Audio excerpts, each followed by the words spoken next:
Ukraine. 16 minutes past 7 o'clock, and you're listening to Good Morning Ulster. It's Chris and Sarah with you through until 9. Good to have you with us, as always. The Prime Minister will meet President Biden in Washington today, and as well as Ukraine, artificial intelligence will be high up the agenda. Rishi Sunak wants a new global approach to fast-moving tech. Yeah, and the Prime Minister's one of his key advisors, Matt Clifford, warned that left unchecked, AI could develop the ability to kill humans. Those comments really attracting a lot of headlines, although it's worth saying that there are benefits to AI too. For example, an AI tool discovered a new antibiotic last week, and a paralysed man was able to walk again just by thinking about it, thanks to a microchip developed using artificial intelligence.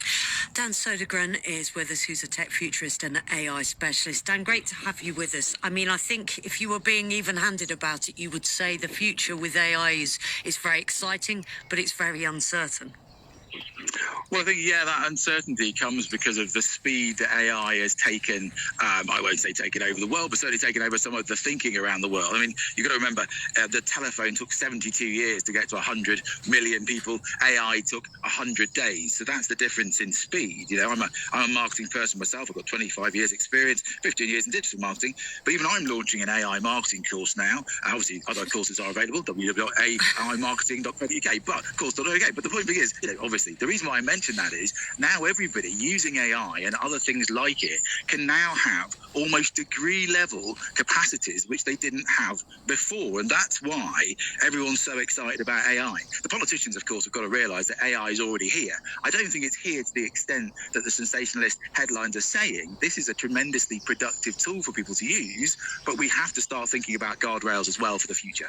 How do you develop guardrails for AI that the world can stick to?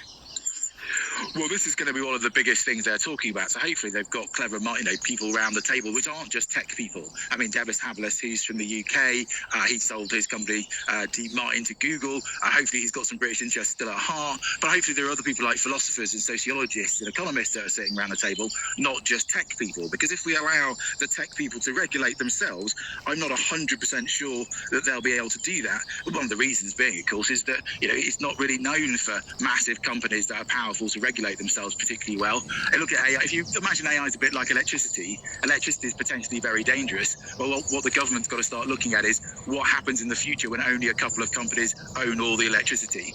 That's what we should be looking at. We've got to be looking at who owns AI at the moment, how powerful it is, yes, but actually what happens in the future, because that power is going to be hugely important. Now, of course, people will also say, well, what happens if you give everyone electricity? People will electrocute themselves and it'd be a very terrible thing. And I'm sure in the past, people said the same thing about electricity.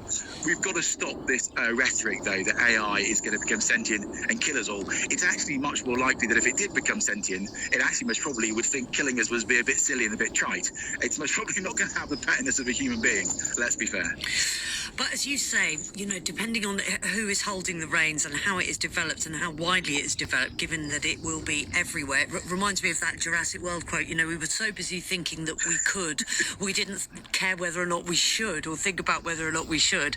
And if you've got then on the other side of it, Rishi Sunak, chief advisor, saying on TV, 2 years to save the world from AI. I mean, how are the public to navigate this new world?